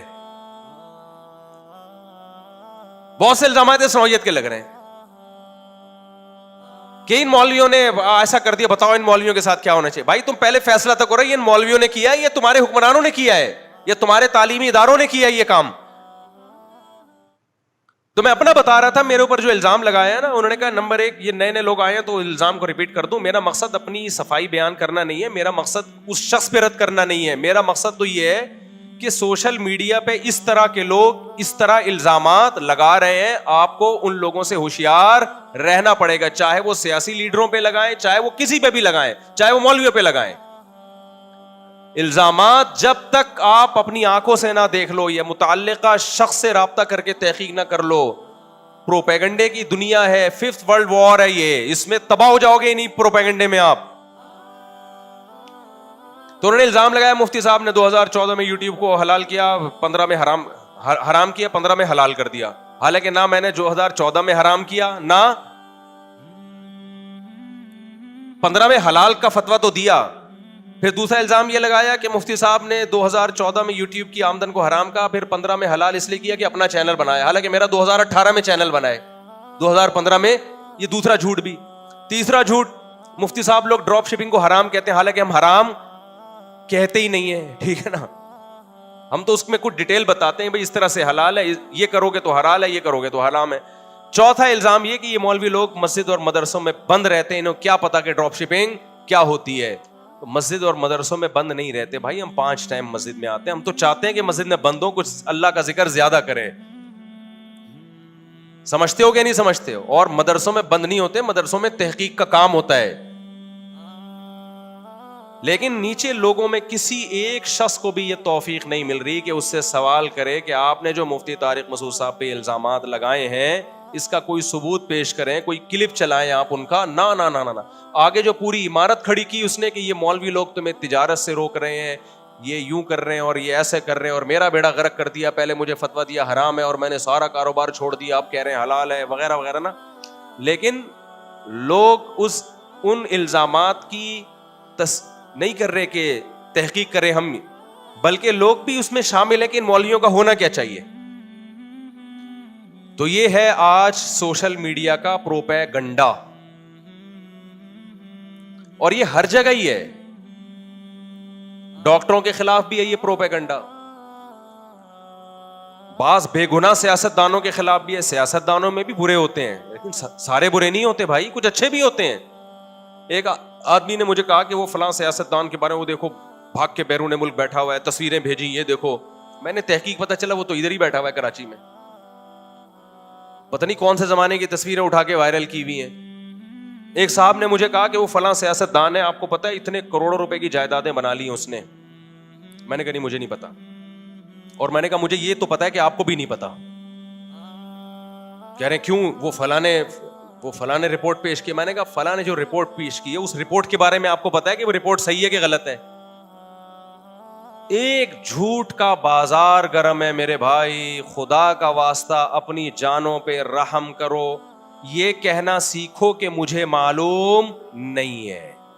آج ہماری قوم کا بڑا مسئلہ یہ ہے کہ جس کو کچھ بھی نہیں پتا اسے ہر فیلڈ کا سب کچھ پتا ہے, اور یہ پروڈکٹ آپ کو پاکستان میں ملے گی. میرا بڑے بڑے ڈاکٹروں سے واسطہ ہوتا ہے, میں اگر کڈنی کے اسپیشلسٹ سے ہارٹ کے بارے میں کچھ پوچھوں نا, وہ فوراً کہہ دیتا ہے مجھے مفتی صاحب ہارٹ کے بارے میں نہیں پتا. حالانکہ وہ پورا ڈاکٹر ہوتا ہے, کچھ نہ کچھ تو پتا ہوگا نا اس کو. میں اگر ہارٹ اسپیشلسٹ سے لیور کے بارے میں پوچھتا ہوں, وہ فوراً کہے گا مفتی صاحب ایک جگر کے اسپیشلسٹ ہیں, ان کا نمبر میرے پاس ہے, آپ ان سے رابطہ کر لیں. میں ہارٹ کا اسپیشلسٹ ہوں, مجھے جگر کے بارے میں بولتے کیوں نہیں میرے بھائی, نہیں پتا. وہ کہہ دے گا کہ مجھے نہیں پتا, اس کو اس میں شرم محسوس نہیں ہوگی. لیکن آپ کسی 2 نمبر حکیم کے پاس جاؤ یا 2 نمبر ڈاکٹر کے پاس جاؤ, آپ اس سے لیور کے بارے میں پوچھو, وہ لیور کے بارے میں ایسی رپورٹیں پیش کرے گا جو آپ کے باپ دادا نے بھی کبھی نہیں سنی ہوں گی. اسے سب پتا ہوگا کہ پودینے کے پانی میں نیمبو ڈال کے پیو, تمہارا جگر کا کینسر ختم. میں ملا ہوں ایسے ڈاکٹروں سے بھی, پودینے کا پانی میں لیمو ڈال کے پیو تو جگر کا کینسر. آپ پینا نہ شروع کر دیں کہیں, ایک مثال دے رہا ہوں میں. ان کو ہارٹ کا بھی پتا ہے, لہسن کو پیسٹ بنا کے صبح شام پیئیں, دل گارڈن گارڈن ہو جائے گا آپ کا. کھائیں لہسن, کسی ایکسپرٹ ہارٹ اسپیشلسٹ سے پوچھ لیں. ایسا نہ ہو کہ جو تھوڑا بہت بعض دفعہ کولیسٹرول کی کمی سے بھی دل خراب ہو جاتا ہے. پتہ چلا جو تھوڑا سا کولیسٹرول باقی رہ گیا تھا, لہسن نے وہ بھی باقی نہیں چھوڑا. ہر شخص کو پاکستان میں ہر طرح کی نالج ہے یا نہیں ہے؟ مجھے ایک بات بتاؤ. لہذا مفتی بھی یہاں پتھر اٹھاؤ گے مفتی نکلیں گے. اس کو ڈراپ شپنگ کا بھی پتا ہے, اس کو انشورنس کا بھی پتا ہے, اس کو تکافل کا بھی پتا ہے, اس کو طلاق کے حکام بھی معلوم ہے, اس کو ہسٹری کا بھی پتا ہے, اس کو بنو امیہ کا بھی پتا ہے, اس کو بنو عباس کا بھی پتا ہے, بنو عباس کے جتنے چاچے مامے خالے پھپھے تاریخ میں گزرے سب کا پتا ہے, اس کو محمد بن قاسم کا بھی پتا ہے, اس کو ٹیپو سلطان کا بھی پتا ہے, اس کو ہٹلر کا بھی پتا ہے. اور پھر میڈیکل سائنس کی طرف ہم آتے ہیں تو ان کو جناب جگر کا بھی پتا ہے, ان کو گردوں کا بھی پتا ہے, ان کو کلیجی کا وہ پھیپھڑوں کا بھی پتا ہے, لنگس کے بھی یہ اسپیشلسٹ ہے, گھٹنوں میں درد کا علاج بھی ان حکیم صاحب کے پاس ہے, کمر کے درد کا علاج بھی ان حکیم صاحب کے پاس ہے. اگر آپ کی اولاد نہیں ہو رہی, اولاد کے کیپسول بھی یہ کھلائیں گے. اگر آپ کی اولاد ہو رہی ہے لیکن بیٹیاں ہو رہی ہیں تو بیٹے کے کیپسول بھی ان کے پاس ہیں, وہ کھلائیں گے, بیٹا پیدا ہو جائے گا آپ کے. جو اسپیشلسٹ ہے اس کو صرف اپنی فیلڈ کا پتا ہے, باقی اس کو کچھ بھی نہیں پتا. اور جو اسپیشلسٹ نہیں ہے وہ ہر فن میں اسپیشلسٹ ہے. یہ پتا ہے ٹیکنیکل فالٹ کیا ہے؟ ہمیں لا ادری کہنا نہیں آتا. لا ادری کا مطلب ہے مجھے معلوم نہیں ہے. یہ کہنا سیکھو میرے بھائی کہ مجھے معلوم نہیں ہے. اس میں کوئی عیب کی بات نہیں ہے. ہر شخص کو سب کچھ نہیں پتا ہوتا. نہ سیاست دانوں کے بارے میں جھوٹے تبصرے کرو, نہ کسی اور کے بارے میں جھوٹے تبصرے کرو. ان السمع والبصر والفؤاد كل اولئک کان عنہ مسئولا. قرآن کہتے ہیں آنکھ ناک کان اور دل کے بارے میں تم سے قیامت کے دن سوال ہوگا. جو لفظ زبان سے نکال رہے ہو نا بغیر تحقیق کے, ما یلفظ من قول الا لدیہ رقیب عتید, انسان ان الفاظ کا ذمہ دار ہے, ان الفاظ کے بارے میں آپ سے سوال ہوگا. اور خوب سمجھو, جب بھی کسی کی اسپیچ سنا کرو نا, اینالائز کرنا سیکھو اس کو. ایک دم نہ ایمان لے آیا کرو, آپ اس کی بات کے ٹکڑے کیا کرو کہ اس نے 4 قسم کے الزامات لگائے ہیں, ان چاروں الزامات پہ ہم الگ الگ دیکھو. ہمارے پاس جب کیس آتا ہے نا, ہم تو حکم تحکیم کا کام بھی کرتے ہیں نا بھائی. کاروباری جھگڑے آتے ہیں لوگوں کے تو لوگ کہتے ہیں مفتی صاحب حل کرو. ایک تو ہوتا ہے فتویٰ لکھنا, فتویٰ اور چیز ہے, 2 پارٹیوں کے درمیان فیصلہ کرانا, بولو الگ چیز. فتوے کا مطلب جو آپ سوال لکھ کے دیں گے اس کے حساب سے آپ کو جواب مل جائے گا.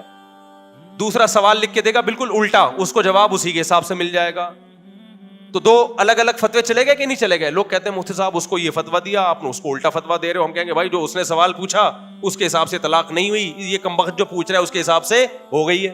2 الگ الگ فتوے جا رہے ہیں, سوال 2 الگ الگ آئے ہیں نا. ابے بھائی کیا کریں, کیسے سمجھائیں؟ لیکن جب تحکیم ہوتی ہے نا, تحکیم 2 پارٹیاں آتی ہیں, پھر جو الزامات لگائے جاتے ہیں نا, تو آپ نے عدالتوں میں بھی دیکھا ہوگا جج ایک ایک الزام کو لکھتا ہے, ایک ایک الزام کو لکھتا ہے, اس کا تجزیہ کیا جاتا ہے پھر کہ کس الزام کی کتنی حیثیت ہے, اس میں آپ کے پاس گواہ ہیں یا نہیں ہے. تو جب بھی کسی کا کلپ سنا کریں, ایک میں مثال سے بات سمجھاتا ہوں. آپ کہیں گے مولوی صاحب کس ٹائپ کا بیان لے کے بیٹھ گئے ہیں, یہ ہمیں ضرورت ہے بھائی. پروپیگنڈے سے متاثر نہ ہوا کرو. جب بھی کوئی دعویٰ کرے اس کے اسٹائل پہ مت جاؤ, اس کے رونے دھونے پہ مت جاؤ, اس کے چیخنے چلانے پہ مت جاؤ, اس کے جذبات پہ مت جاؤ. بعض اسکالر بڑے جذباتی ہو کے بیان کر رہے ہیں, یہ ایسے ہیں فلانا ایسے, لوگ کہتے ہیں وہ رونا شروع کر دیتے ہیں لوگ, یار یہ واقعی اتنا برا ہے یہ آدمی. او بھائی وہ جو دعوے کر رہا ہے دعوے برائے دعوے ہیں وہ. میں اکثر ایک واقعہ بیان کرتا ہوں. حضرت عمر کا دور حکومت تھا, کوئی جج تھے, ان کی عدالت میں ایک عورت آئی روتے ہوئے, اپنے شوہر پہ الزام لگا رہی تھی میرا شوہر ایسا ہے, میرا بہت رو رہی تھی. تو جو کمرہ عدالت میں لوگ بیٹھے ہوئے تھے انہوں نے جج سے کہا کہ جج صاحب یہ عورت بڑی مظلوم ہے, آپ اس کے حق میں فیصلہ کریں. تو انہوں نے کہا بھائی رونا مظلومیت کی دلیل نہیں ہے. جج تھے نا, ماہر تھے, وہ تو صبح شام بھگتتے رہتے. انہوں نے کہا اگر رونا مظلومیت کی دلیل ہوتا تو یوسف علیہ السلام کے بھائیوں نے کنویں میں یوسف علیہ السلام کو ڈالا اور خود الٹا روتے ہوئے آ رہے ہیں. رونا یوسف علیہ السلام کو چاہیے تھا, رو کون رہا ہے؟ بھائی رو رہے ہیں. وجاءوا اباہم عشاء یبکون, قرآن کہتا ہے شام کو ابا کے پاس آئے روتے ہوئے, رو رہے ہیں ہائے ہمارے بھائی کو کیا ہو گیا, ہائے ہمارے بھائی کو کیا ہو گیا, حالانکہ جھوٹ بول رہے تھے. تو رونا دلیل محبت نہیں ہے, نہ آپ کے برحق ہونے کی دلیل ہے, نہ جذباتی ہونا آپ کے برحق ہونے کی دلیل ہے. تو ہماری قوم میں بڑا مسئلہ میجورٹی میں یہ ہے کہ وہ جذبات سے متاثر ہو رہے ہیں. جب بھی کوئی الزام لگایا کرے اس کو تجزیہ کیا کرو کہ یہ بول کیا رہا ہے. میں ایک مثال دیتا ہوں, چونکہ آج کل علماء کے خلاف بہت پروپیگنڈا ہو رہا ہے یوٹیوب پہ. ایک صاحب ہیں ملحد قسم کے ہیں, ویسے اپنے آپ کو مسلم کہتے ہیں, وہ انہوں نے بڑے بڑے سائنسدانوں کی تصویریں لگائیں, آئنسٹائن کی, نیوٹن کی, بڑا جو ہے نا, اور بیچ میں مولانا طارق جمیل صاحب کی, اور کہا کہ دیکھو ان لوگوں کی یہ ایجادات ہیں, یہ کام کیے اور یہ کام کیے, اور یہ حوروں کی ٹانگوں کی حسن اور جمال بیان کرتا ہے یہ آدمی. نیچے لوگوں نے کہا یار یہ دیکھو مولوی کسی کام کے. مولانا طارق صاحب نے بسا اوقات حوروں کے حسن پہ بیان کیا نا, کہہ رہے ہیں یہ دیکھو یہ ڈاکٹر ہے اتنا بڑا, انگریزوں کے ساری تصویریں نا, یہ آئنسٹائن ہے, یہ نیوٹن ہے, یہ اتنے بڑے بڑے سائنسدان جنہوں نے یہ کیا, اور ہنس بھی رہا ہے اور کہہ رہے ہیں یہ حوروں کے. تو ہماری قوم ان کو فالو کر رہی ہے, ان کو چھوڑا ہوا ہے. سمجھ میں آئی بات؟ تو لوگ کہہ رہے ہیں بات تو صحیح ہے. یہ بات صحیح نہیں, وہ آپ کو الو بنا رہا تھا اور آپ الو بن گئے ہو. اس کو چاہیے تھا اپنی تصویر لگاتا مولانا طارق جمیل صاحب کی جگہ, اور پھر کہتا آئنسٹائن یہ کر کے گیا, نیوٹن یہ کر کے گیا, اور میں یہاں بیٹھ کے وہ کر رہا ہوں جس کو کراچی میں ایک لفظ کہتے ہیں لیکن وہ ممبر پہ استعمال کرنا جائز نہیں ہے. سمجھ رہے ہیں؟ تو کون سا کوئی پازیٹیو کام کر رہا ہے؟ یہ بات کوئی سائنسدان کرتا نا کہ میں یہ کر رہا ہوں, میں یہ کر رہا ہوں, اور مولانا طارق جمیل صاحب حوروں کے فضائل سنا کے لوگوں کو بیوقوف بنا رہے, معاذ اللہ ان کی رائے میں. تو نے کون سا تیر, تو کیا چارٹرڈ اکاؤنٹنٹ بن گیا ہے, یا کوئی تو لیب میں تو نے کوئی پانی سے چلنے والی کوئی گاڑی ایجاد کر لی ہے تو نے؟ تو بھی تو کچھ بھی نہیں کر رہا. وہ حوروں کے فضائل بیان کر کے کم از کم زنا سے تو روک رہے ہیں نا لوگوں کو. تو آپ نے کیا تجزیہ کرنا ہے؟ ایسے فتنہ پرستوں سے ہوشیار رہیں, ان کو پروموٹ نہ کیا کریں. لوگ کہہ رہے ہیں لوگوں نے ان سے پازیٹیو کہا, واقعی یار یہ پروپیگنڈا ہے میڈیا کا. پہلی بات تو یہ کہ مولانا طارق جمیل صاحب کے 100 بیانات میں 2 بیان حوروں کے فضائل پر ہوں گے, 98 بیان حوروں کے فضائل پر نہیں ہے. 98 میں اخلاقیات سکھائی جا رہی ہیں جو اس یوٹیوبر کے پاس نہیں ہے, کہ کسی پہ طنز کیسے کیا جاتا ہے, کسی پہ اعتراض کیسے کیا جاتا ہے. ایک اخلاقیات کا شعبہ جو مولانا طارق جمیل صاحب نے شروع کیا تھا, جو مولویوں کا شعبہ ہے, وہ بھی آپ نے ختم کر دیا. اس سے سائنسدان تو پیدا نہیں ہوں گے, تھوڑی سی جو تمیز سوسائٹی میں باقی رہ گئی ہے وہ بھی مارکیٹ سے شارٹ ہو جائے گی. ہونا یہ چاہیے تھا کہ جب بھی کسی کا مقابلہ کسی سے کیا جاتا ہے تو جنس کا مقابلہ جنس سے کیا جاتا ہے. خوب سمجھ لو, جنس کا مقابلہ خلاف جنس سے کبھی نہیں کیا جاتا. مثال کے طور پر یہ ڈاکٹر اس نے یہ میڈیسن ایجاد کی, یہ ڈاکٹر اس نے یہ میڈیسن ایجاد کی, اور یہ میکینک آج تک اس نے کوئی دوا ایجاد نہیں کی ہے. وہ میکینک کہے گا میرا مقابلہ میکینکوں سے کروا میرے بھائی, تو ڈاکٹروں سے مجھے کیوں بھڑوا رہا ہے؟ ابے کیا ہو گیا تمہیں؟ سمجھ میں آ رہی ہے بات کہ نہیں آ رہی ہے؟ تو مولانا طارق جمیل صاحب کا مقابلہ آپ کو نیوٹن آئنسٹائن سے کروانے کی ضرورت نہیں ہے. آپ مولانا طارق جمیل صاحب کی تصویر لگاتے اور ہندوؤں کے پنڈتوں کی تصویر لگواتے اور سکھوں کے جو بھی ان کے مذہبی رہنما ہوتے ہیں وہ لگاتے اور پادریوں کی تصویر لگاتے. پھر آپ کہتے ہیں یہ پادری یہ گائیڈ کر رہا ہے, یہ پنڈت یہ کہہ رہا ہے, اور مولانا طارق جمیل صاحب کا بیان سنو وہ کیا کہہ رہے ہیں. پھر ہم کہتے ہیں یہ جو آپ مقابلہ کر رہے ہو مذہبی لیڈروں کا, مذہبی, آپ مسلمانوں کے مذہبی لیڈر کو دیکھو, نہا دھو کے جمعے میں تیار ہو کے آتے ہیں, نہا دھو کے سفید کپڑے پگڑی, اور آپ ہندوؤں کے پنڈت کی تصویریں لگاؤ ساتھ میں, عیسائیوں کے پادریوں کی لگاؤ. خدا کی قسم جو گیٹ اپ علماء کا اور جو روحانیت اور چہرے پہ اطمینان ان کے نظر آئے گا, کسی کے مذہبی لیڈروں میں آپ کو وہ روحانیت نظر نہیں آئے گی. اور اگر آپ نے نیوٹن اور آئنسٹائن کا مقابلہ کروانا ہے تو اپنے یونیورسٹیوں کے پروفیسروں سے کرواؤ. لمس یونیورسٹی کے پروفیسر کی تصویر لگاؤ وہاں پہ, آپ کراچی یونیورسٹی کے پروفیسر کی تصویر لگاؤ وہاں پہ کہ یہ کیا کر رہے ہیں اور یہ کیا کر رہے ہیں. سارا نزلہ کس پہ اتارا جا رہا ہے؟ مولویوں پہ ٹھڑک پوری کی جا رہی ہے اپنی. مجھے بتایا وہاں اٹلی میں یا کہیں جرمنی میں کوئی پادری نے آنا تھا عیسائیوں کے، جس کے اٹلی میں ان کے پوپ آتے ہیں نا وہاں پہ. اب وہ عیسائی لوگ انتظار میں کھڑے ہوئے کہ ہمارے پوپ آئیں گے. ہمارے یہاں سے ایک عالم گئے، میں نام نہیں لینا چاہتا ہوں عالم کا، وہ شاید ناراض ہو جائیں. ان کا اتنا خوبصورت چہرہ، اتنی بڑی داڑھی ان کی، بڑے چہرے پہ ایک رونق. جب وہ اترے ہیں نا تو وہیں کے لوگوں نے مجھے بتایا اٹلی میں کہ عیسائی ان کو دیکھ کے حیران ہو گئے کہ یار یہ مسلمانوں کے مذہبی رہنما ہیں. یعنی وہ اپنے پادری کو چھوڑ کر کس کی طرف مائل ہو رہے ہیں؟ جو مسلمانوں کے مذہبی رہنما ہیں ان کی طرف مائل ہو رہے ہیں. تو پروپیگنڈا دیکھو کس طرح سے ہو رہا ہے.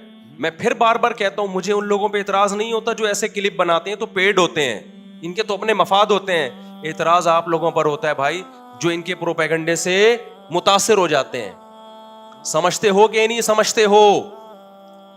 آپ یہ کہہ سکتے ہو کہ پھر ان مولویوں کی ہمیں ضرورت کیا ہے جب نہ انہوں نے بلب ایجاد کیا، نہ یہ گاڑی ایجاد کر سکتے ہیں، نہ گاڑی کا پنچر لگا سکتے ہیں، یہ حوروں کے فضائل کے علاوہ کچھ بھی نہیں سنا سکتے، تو ان کی ہمیں ضرورت کیا ہے؟ مقابلہ نہ کرو آپ یہ اعتراض کر سکتے ہو. تو بھائی جو آخرت پر ایمان رکھے گا اس کو مولوی کی ضرورت ہوگی، جو آخرت پر ایمان نہیں رکھتا اس کو مولوی کی کوئی ضرورت نہیں ہے. اس کے لیے تو مولوی سے زیادہ بیکار طبقہ واقعی دنیا میں کوئی نہیں ہے. کیونکہ اگر آپ یہ اس نظریے کے قائل ہو کہ ہم نے مر کے مٹی ہو کے ختم ہو جانا ہے تو پھر آپ واقعی میں کہتا ہوں مولوی سے بیکار طبقہ دنیا میں کوئی بھی نہیں ہے. پھر تو ضرورت ہی نہیں ہے، پھر تو قرآن کی بھی ضرورت نہیں، پھر تو پیغمبروں کی بھی ضرورت نہیں، پھر تو اسلام کی بھی ضرورت نہیں ہے. پھر تو یہ دنیاوی اور مادی ترقی ہی سب کچھ ہے. لیکن قرآن پکار کے کہہ رہا ہے وما بلغوا معشار ما آتیناہم، اس ترقی سے متاثر مت ہونا. پچھلی امتوں کو جو ہم نے تباہ کیا ہے اسی سائنسی ترقی پہ انہوں نے ناز کرنا شروع کر دیا اور پیغمبروں کی دعوتوں کو ٹھکرانا شروع کر دیا. پیغمبر نے کہا زنا حرام، انہوں نے کہا ہم سائنسی ترقی کو فوکس کریں گے. زنا کرنا نہ کرنا یہ مذہب کا ٹاپک ہے، یہ ہمارا ٹاپک، یہ ہمارا ہیڈ ایک نہیں ہے. یہ لوگ جو مولویوں کی مخالفت کر رہے ہیں نا صرف ایک حور کو لے کے، مولوی کا اصل ٹاپک حور نہیں ہے. مولوی کا اصل ٹاپک یہ کہ آپ اپنے باپ اور ماں کو بڑھاپے میں اولڈ ہاؤس میں جمع نہیں کرا سکتے. یہ سمجھتے ہیں کہ ہم جمع کرائیں گے تو ترقی کریں گے، گھر میں رکھیں گے تو ہمیں ان کی کھانسی برداشت کرنا پڑے گی. یہ اس ٹینشن سے بچنے کے لیے سوسائٹی سے مولوی کو کیا کر رہے ہیں؟ نکالنا چاہتے ہیں. مولوی کہتا ہے تمہیں زنا کرنے کی اجازت نہیں ہے. ان کو پتا ہے اگر ہم نے زنا کو حرام کر دیا تو بہت ہم چاند پہ تو پہنچ، دیکھو انگریز زنا کر کے بھی چاند پہ پہنچا کہ نہیں پہنچا؟ تو ان کو تو چاند پہ پہنچنا ہے. ان کو کیا اس سے کہ خدا کس چیز سے خوش ہوتا ہے، خدا کس چیز سے ناراض ہوتا ہے؟ تو مولوی کہتا ہے نکاح کرو. ان کو اس سے تکلیف ہو رہی ہے. یہ کیوں ہمارے داخلی معاملات میں ہم گرل فرینڈ رکھیں یا نکاح کریں، ہمارا ہیڈ گئی ہے. سمجھتے ہو کہ نہیں سمجھتے ہو؟ مولوی کہتا ہے شراب کیا ہے؟ حرام ہے. یہ کہتے ہیں یار شراب پی کے انگریز کہاں سے کہاں چلا گیا. مولوی کہتا ہے بھائی شراب پی کے تو یہاں بیٹھے بیٹھے آپ چاند پہ پہنچ جاتے ہو، ہم مانتے ہیں اس بات کو، لیکن خدا شراب سے کیا ہوتا ہے؟ ناراض. چترول لگیں گے مرنے کے بعد. جو زنا کرتا ہے دنیا میں ترقی کر لیتا ہے میرے بھائی وہ، لیکن چترول کب لگیں گے؟ مرنے کے بعد. جو ماں باپ کو اولڈ ہاؤس میں جمع کرتا ہے ترقی کر لیتا ہے، ہو سکتا ہے میڈیکل کالج میں اس کے نمبر زیادہ اچھے آئے کیونکہ ابا کی ٹینشن ہی ختم ہو گئی، لیکن چترول کب لگیں گے؟ بولتے کیوں نہیں؟ مرنے کے بعد. سود کے ذریعے آپ پیسہ کماؤ گے، آپ قوم کا بیڑا غرق ہو یا نہیں ہو آپ فائدے میں بظاہر چلے جاؤ گے. چترول کب لگیں گے؟ بولو نا. مرنے کے بعد. عورت پردہ نہ کرے ترقی کر لے گی وہ. بہت سی انگریز عورتیں نے زنا کر کے کتنی ترقی کی ہے، ہر شعبے میں آگے بڑھی ہیں، وہ ملکوں کی وزیر اعظم ہو سکتا ہے بن گئی ہوں. چترول کب لگیں گے؟ مرنے کے بعد. آپ شرک کرو ترقی پھر بھی کر لو گے. چترول کب لگیں گے؟ مرنے کے بعد. تو آپ مرنے کے بعد کی زندگی کا انکار کر دو تو پھر مولوی بھی فضول اور اس کی یہ باتیں بھی فضول. لیکن آپ اگر مرنے کے بعد کی زندگی کے قائل ہو تو آپ کے لیے نیوٹن اور آئنسٹائن کی اتنی اہمیت نہیں ہے جتنی مولوی کی اہمیت ہے. سمجھ میں آ رہی ہے بات کہ نہیں آ رہی ہے؟ تو آپ اپنا کانسیپٹ کلیئر کرو بھائی، موت کے بعد کی زندگی کو مانتے ہو یا نہیں مانتے؟ نہیں مانو منافقت چھوڑ دو. پھر آپ پھر یہ نہ بولا کرو میں مسلم ہوں لیکن میں ان مولویوں کو نہیں مانتا. او بھائی تو جھوٹ بول رہا ہے. تو سمجھتا ہے بات کو کہ نہیں سمجھتا؟ اور حوروں کا جہاں تک مسئلہ ہے تم مذاق اڑاؤ حوروں کا، ہمیں تو چاہیے بھائی تم اڑاؤ مذاق. کل خدا کی قسم ہم تمہارا مذاق اڑائیں گے. نوح علیہ السلام جب کشتی بنا رہے تھے نا تو قوم مذاق اڑا رہی تھی کہ پانی ہے نہیں اور یہ مولویوں کو دیکھو یہ پٹے لے کے کیا بنا رہے ہیں کشتی. نوح علیہ السلام نے کہا مجھے اللہ نے وحی کی ہے بھائی عذاب آئے گا. انہوں نے کہا عذاب کا کوئی چانس ہے نہیں, کوئی سمندر قریب میں ہے نہیں, کوئی دریا ہے نہیں کہ سیلاب آئے, اور یہ مولویوں کو دیکھو کیا کر رہے ہیں. تو نوح علیہ السلام نے فرمایا ان تسخروا منا فإنا نسخر منکم, اڑا لو مذاق, کل ہم تمہارا مذاق اڑائیں گے. تو آپ آج حوروں کا مذاق اڑا لو بھائی, ہم تو خدا کے وعدوں پر یقین رکھتے ہیں بھائی, ہمیں تو حوریں چاہیے, ہمیں تو چاہیے بھائی. اور ہم تو اللہ سے دعا مانگتے ہیں اللہ ان حوروں سے ہمیں محروم نہ کرنا اور ان کمبختوں کو محروم کر دینا. یہ دنیا میں بھی محروم ہے حوروں سے, ان کو گرل فرینڈز ملتی ہیں, بیویاں ان کو نہیں ملتی, اور گرل فرینڈ کا جب موڈ آف ہوتا ہے وہ چھوڑ چھاڑ کے چلی جاتی ہے اس کو. جب زیادہ تو کل آج تو غریب ہو جا, دیکھتا ہوں میں تجھے کتنی حوریں دنیا میں ملتی ہیں. دیندار لوگوں کو وفا کرنے والی بیویاں ملتی ہیں, وفا کرنے والی اولادیں ملتی ہیں جو بڑھاپے میں سہارا بنتی ہیں. ان کمبختوں کو جو حوروں کا مذاق اڑاتے ہیں, نہ دنیا میں وفادار بیویاں ملتی ہیں اور نہ بڑھاپے میں وفادار اولادیں ملتی ہیں. اور آخری بات کر کے بیان کو ختم کرتا ہوں میں, یہ جو بار بار الزام لگا رہے ہیں مولویوں کی وجہ سے ملک ترقی نہیں کر رہا. لوگ کہتے ہیں دیکھو اتنی مسجدیں, اتنے مدرسے, لیکن اتنی کرپشن. یہ بھی دعویٰ برائے دعویٰ ہے. ان مسجدوں کا کیا کردار ہے بھائی آپ کو ترقی سے روکنے میں؟ کسی کو دیکھا آپ نے مسجد میں امام کو بیٹھ کے ترقی کے خلاف تقریر کر رہا ہو؟ کسی کو دیکھا؟ آپ کہہ سکتے ہیں ترقی کے خلاف تو تقریر نہیں کرتے, لیکن حوروں کے اتنے فضائل بیان کر دیتے ہیں کہ لوگ ان کے چکروں میں پڑ جاتے ہیں, اور کوئی آئنسٹائن اور نیوٹن جیسا پھر پیدا نہیں ہوتا, سارے حوروں کے چکر میں لگ جاتے ہیں. او بھائی حوروں کے چکر میں لگا کے ترقی سے نہیں روک رہے, آپ کو موٹیویٹ کر رہے ہیں ہم کہ تم ترقی کرو, کیونکہ اللہ نے جنت کی حوروں کا وعدہ سست اور پوستی لوگوں سے نہیں کیا, انہی لوگوں سے کیا جو اسٹرگل کرتے ہیں. میرے تو میڈیکل کالج میں بیانات ہوتے رہتے, میں کہتا ہوں تمہیں حوریں ملیں گی نہیں اس وقت جب تک تم پڑھائی کو فوکس نہیں کرو گے. اسلام جب دنیا میں آیا, مجھے ایک بات بتاؤ, سائنس نے ترقی کی ہے یا تنزل میں گئی ہے سائنس؟ یہ تو گورے اعتراف کر رہے ہیں کہ مسلمان سائنٹسٹ اگر نہ ہوتے تو جس ترقی پہ آج ہم ہیں آج سے 500 سال کے بعد ہوتے. تو اسلام کے دنیا میں آنے کے بعد ہی لوگوں نے سائنسی ترقی شروع کی ہے. تو اسلام نے کون سا ایسا سبق دیا تھا کہ سائنسی ترقی شروع ہو گئی؟ اس وقت تو یورپ اندھیروں میں ڈوبا ہوا تھا. جتنے آپ کے سائنسدان ہیں نا جو اس وقت جتنے علوم ہیں, ان سب کے تانے بانے کہیں نہ کہیں مسلمان سائنٹسٹ سے جا کے مل رہے ہوں گے. تو اگر اسلام ترقی میں رکاوٹ ہوتا ہے یا مولوی ترقی میں رکاوٹ ہوتا تو بنیادیں کیوں رکھی ہوتی ہیں اسلام نے سائنس کی؟ ایک چیز خیر کی تھی, آپ نے سائنس کا لیبل لگا کے اس خیر کو بھی سوسائٹی سے ختم کر دی. ہمارے ہاں میں ایک مثال دیتا ہوں, ہمارے ہاں جو تھوڑی بہت خیر ہے نا میرے بھائی, تھوڑی سی خیر, جو تھوڑی کرپشن کم ہے, بہت زیادہ ہے لیکن اور زیادہ ہوتی اگر یہ مدارس اور یہ مسجدیں نہ ہوتی, کیونکہ تھوڑا بہت حوروں کی لالچ میں ہو سکتا ہے کرپشن چھوڑ دے وہ. اگر یہ دینی مدارس اور مسجدیں نہ ہوتی جہاں کوئی خیر کی باتیں ہو رہی ہیں, تو خدا کی قسم آپ کے قانون میں اور آپ کے حکمرانوں کے پاس اتنی پاور نہیں ہے کہ وہ قوم کو سنبھال لیتے. انہوں نے, وہ خود اتنے کرپٹ ہیں, وہ تمہیں کرپشن کے خلاف بیان دیتے کیا؟ وہ لطیفے سناتے تمہیں کرپشن کے خلاف؟ ان کا کرپشن کے خلاف بولنا خود لطیفہ ہوتا. یہ تو تھوڑا بہت قبر کا عذاب کا خوف ہے جو لوگ دیانتداری سے کام لے رہے ہوتے ہیں. تو جب بھی میرے بھائی یوٹیوب پہ فیس بک پر کوئی بھی شخص بیٹھ کے فضول باتیں کر رہا ہو نا, تو اس کو پروموٹ نہ کیا کریں, اینالائز کیا کریں. نمبر 1, آپ نے یہ الزام لگایا, اس کا کیا ثبوت ہے آپ کے پاس؟ نمبر 2, آپ نے یہ الزام لگایا, اس کا کیا ثبوت ہے؟ نمبر 3, آپ نے یہ الزام لگایا, اس کا کیا ثبوت ہے؟